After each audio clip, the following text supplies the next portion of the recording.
The Princess of Land Under Waves.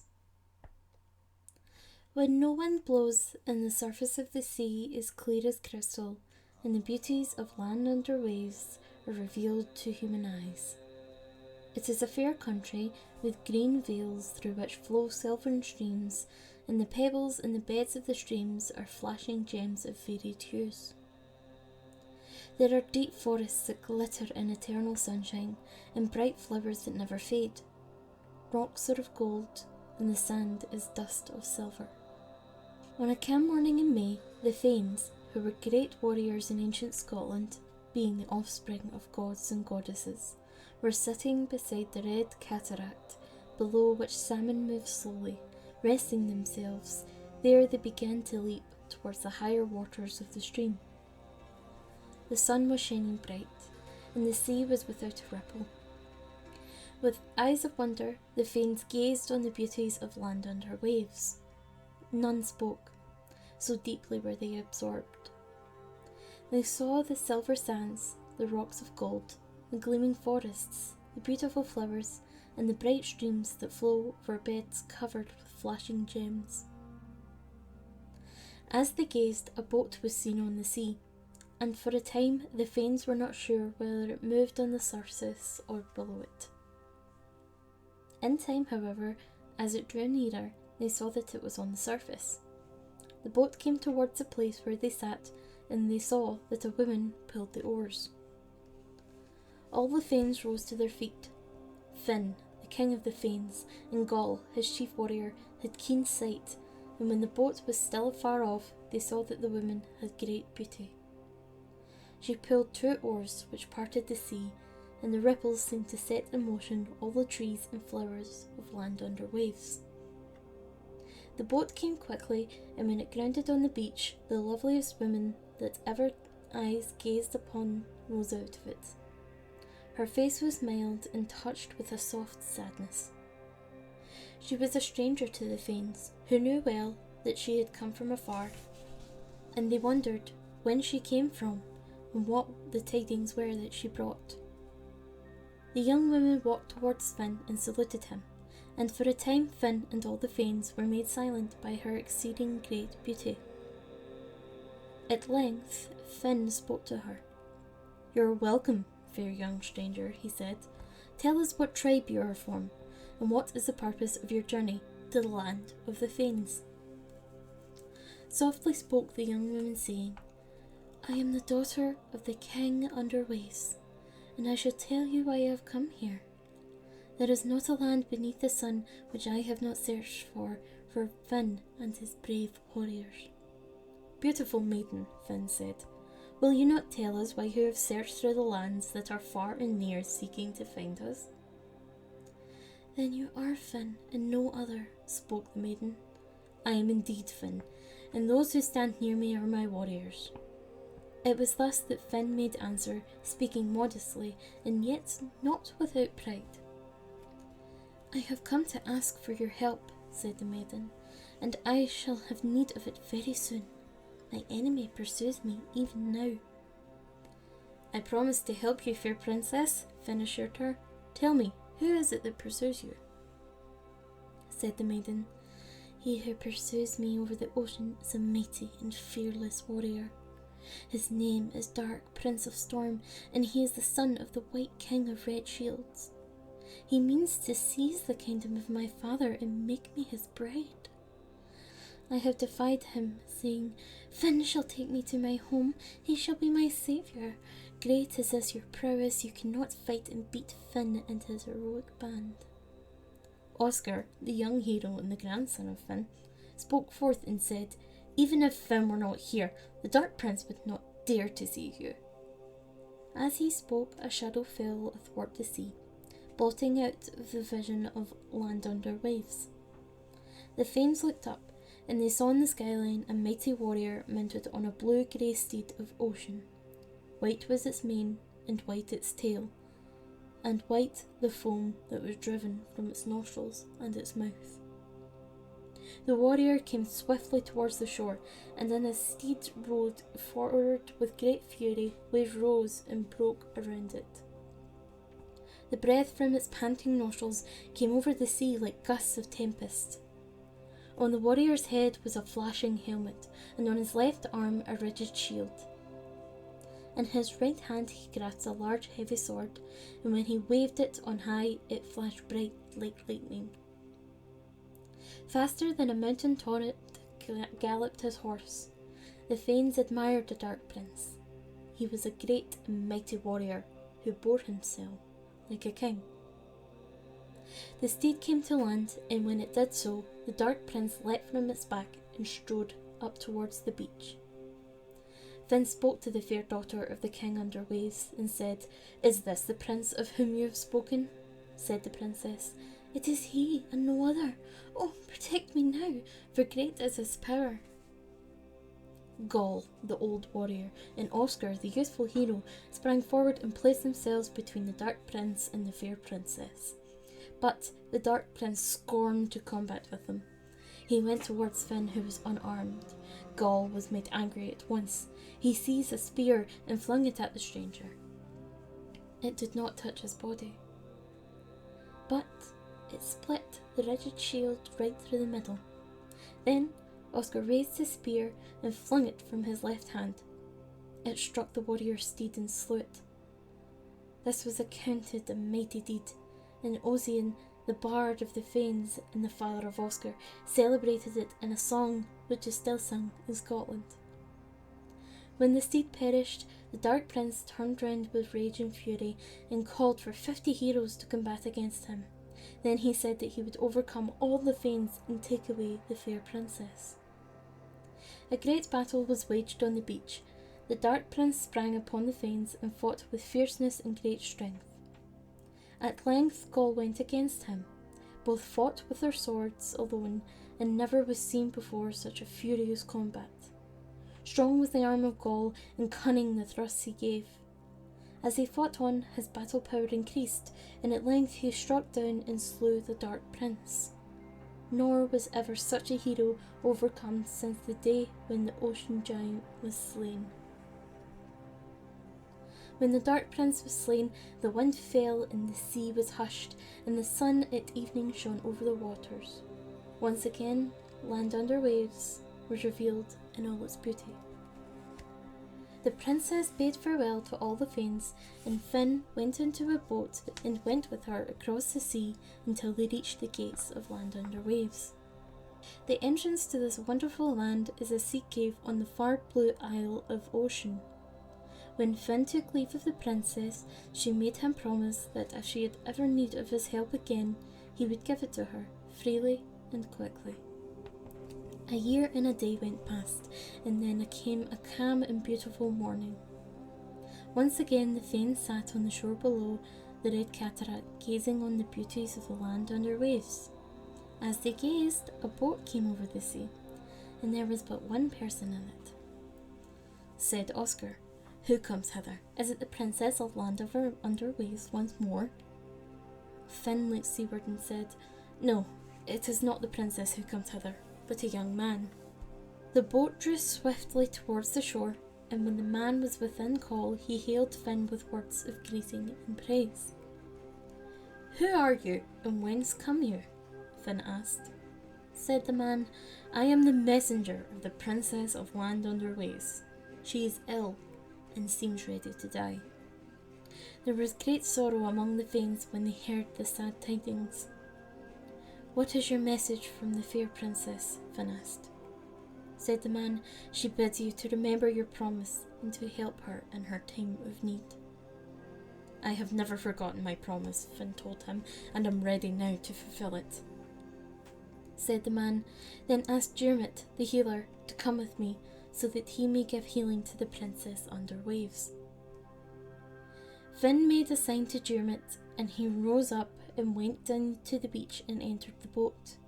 Then the boat went out over the sea towards the far blue isle, and it went swiftly until it reached the sea cave through which one must pass to enter Land Under Waves.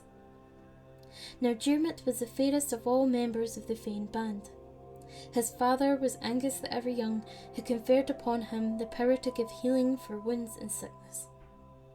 Dermot had knowledge of curative herbs and life-giving waters, and he had the power, by touching a sufferer, to prolong life until he found the means to cure. Dermot was taken through the sea cave of the far blue isle, and for a time he saw naught, so thick was the darkness, but he heard the splashing of waves against the rocks. At length light broke forth, and the boat grounded. Dermot stepped out and found himself on a broad level plain. The boatman walked in front, and Dermot followed him. They went on, and it seemed that their journey would never end. Dermot saw a clump of red spangam moss, and plucked some and went on. Before long he saw another clump, and plucked some more. A third time he came to a red moss clump, and from it too he plucked a portion. The boatman still led on, yet Dermot never felt weary. At length Dermot saw before him a golden castle. He spoke to the boatman, saying, "Whose castle is that?" Said the boatman, "It is the castle of King Under Waves, and the princess lies within." Dermot entered the castle, and he saw many courtiers with pale faces. None spoke. All were hushed to silence with grief. The queen came towards him, and she seized his right hand and led him towards the chamber in which the princess lay dying. Dermot knelt beside her, and when he touched her, the power of his healing entered her veins, and she opened her eyes. As soon as she beheld Dermot of the Veins, she smiled a sweet smile, and all who were in the chamber smiled too. "I feel stronger already," the princess told Dermot. "Great is the joy I feel to behold you, but the sickness has not yet left me, and I fear I shall die." "I have 3 portions of red moss," said Dermot. "If you will take them and a drink, they will heal you, because they are the 3 life drops of your heart." "Alas!" the princess exclaimed, "I cannot drink any water now except from the cup of the King of Plain of Wonder." Now, great as was Dermot's knowledge, he had never heard before of this magic cup. "A wise woman has foretold that if I get 3 draughts from this cup, I shall be cured," said the princess. "She also said that when I drink, I must swallow the 3 portions of red moss from the wide bare plain. The moss of healing you've already found, O Dermot, but no man shall ever gain possession of the magic cup of the King of the Plain of Wonder, and I shall therefore not get it, and must die." Said Dermot, "There is not in the world above the sea, or the world below the sea, a single man who will keep the cup from me. Tell me where dwells the King of the Plain of Wonder. Is his palace far distant from here?" "No, it is not far distant," the princess told him. "Plain of Wonder is the next kingdom to that of my father. The 2 kingdoms are divided by a river. You may reach that river, O Dermot, but you may never be able to cross it." Said Dermot, "I now lay healing spells upon you, and you shall live until I return with the magic cup." When he had spoken thus, he rose up and walked out of the castle. The courtiers who had been sad when he entered were merry as he went away, and those who had been silent spoke to one another words of comfort and hope, because Dermot laid healing spells upon the princess. The king and queen of Land Under Waves bade the healer of the Fanes farewell, and wished him a safe and speedy journey. Dermot went alone in the direction of the Plain of Wonder. He went on until he reached the river of which the princess had spoken. Then he walked up and down the river bank, searching for a ford, but he could not find one. "I cannot cross over," he said aloud. "The princess has spoken truly." As he spoke, a little brown man rose out of the river. "Dermot," he said, "you are now in sore straits." Said Dermot, "Indeed I am. You have spoken wisely." "What would you give to one who would help you in your trouble?" "Whatever he may ask of me." "All I ask for," said the brown man, "is your goodwill. That you get freely, said Dermot to him.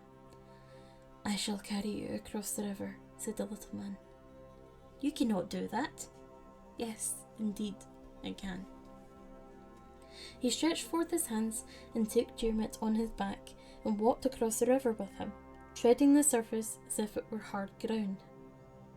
As they crossed the river, they passed an island over which hovered in a dark mist. What island is that? Asked Dermot.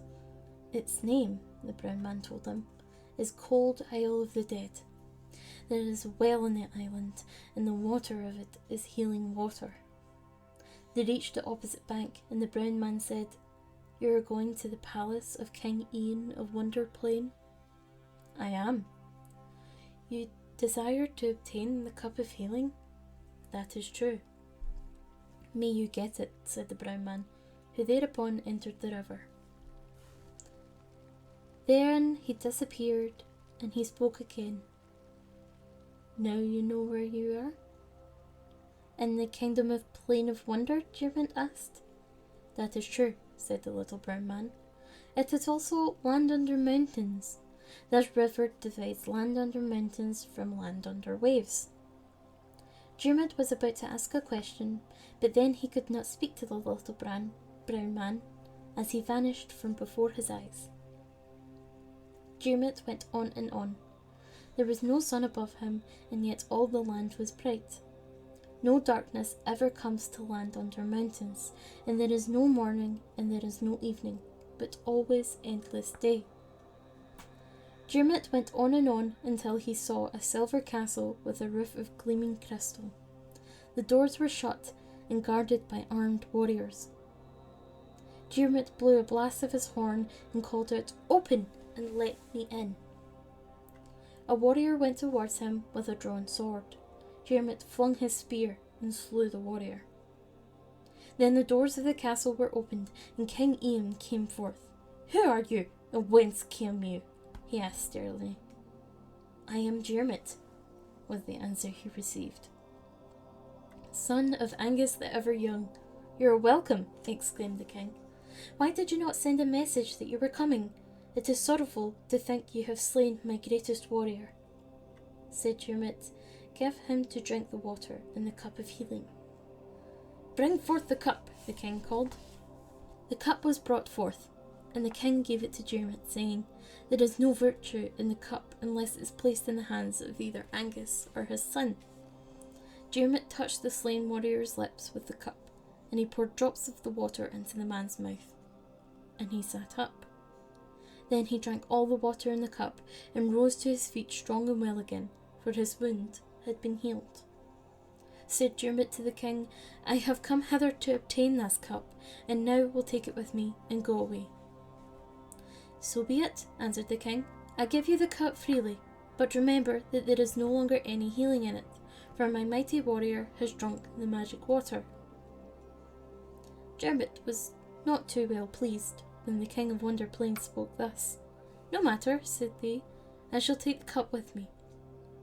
I will send a boat to take you across the river and past the Cold Isle of the Dead, the king said. I thank you, but I have no need of a boat. May you return soon, the king said with a smile, for he believed that Dermot would never be able to cross the river or pass the Cold Isle of the Dead. Dermot bade the king farewell and went away, as he had come, all alone. He went on and on until he reached the river. Then he sat down, and gloomy thoughts entered his mind. He had attained the cup, but it was empty. He had returned to the river, but he could not cross it. Alas, he exclaimed out loud, my errand is fruitless. The cup is no longer of use to me, and I cannot cross the river.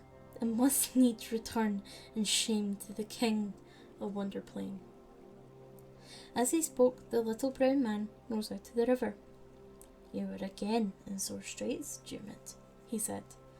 Indeed I am, answered the son of Angus. I got what I went for, but it is useless, and I cannot cross the river. I shall carry you, said the little brown man. So be it, Dermot answered. The little brown man walked over the river with Dermot on his shoulders and went towards the Cold Isle of the Dead. Where are you carrying me to now? Asked Dermot, with fear in his heart. Said the little brown man, Your desire to heal the daughter of the king under waves. Yes. Your cup is empty, and you must fill it at the well of healing on the cold Isle of the Dead. That is why I am carrying you towards the isle. You must not get off my back or set foot on the shore, else you will never be able to leave it. But have no fear. I shall kneel down beside the well, and you can dip the cup in it, and carry off enough water to heal the princess. Dermot was well pleased to hear these words, for he knew that the little brown man was indeed his friend. He obtained the healing water in a manner that was promised, and then the little brown man carried him to the opposite bank of the river, and set him down on the border of land under waves. Now you are happy-hearted, said the little brown man. Happy-hearted indeed, Dermot answered. Then I bid you farewell, and I shall give you good advice, said the little brown man. Why have you helped me as you have done? Dermot asked. Because your heart is warm, and you desire to do good to others, said the little brown man. Men who do good to others will ever find friends in the land of the living, in the land of the dead, in the land under waves, and in the land under mountains. Thank you, said Dermot. Now I am ready for your good advice, knowing that your friendship is true and lasting. Said the little brown man, You may give the princess water from the cup of healing, but she will not be cured unless you drop into the water 3 portions of spankum moss. I have already found these portions on the broad level plain. That is well, said the other. Now I have more advice to offer you. When the princess is healed, the king will offer you choice of reward. Take nothing he offers, but ask for a boat to convey you home again. I will follow your advice, Dermot promised. Then the two parted, and Dermot went on and on until he came to the golden palace of King Under Waves.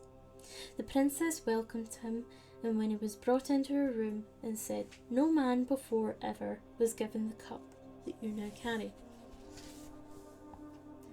Said Dermot, For your sake I should have got it, even if I had to fight an army.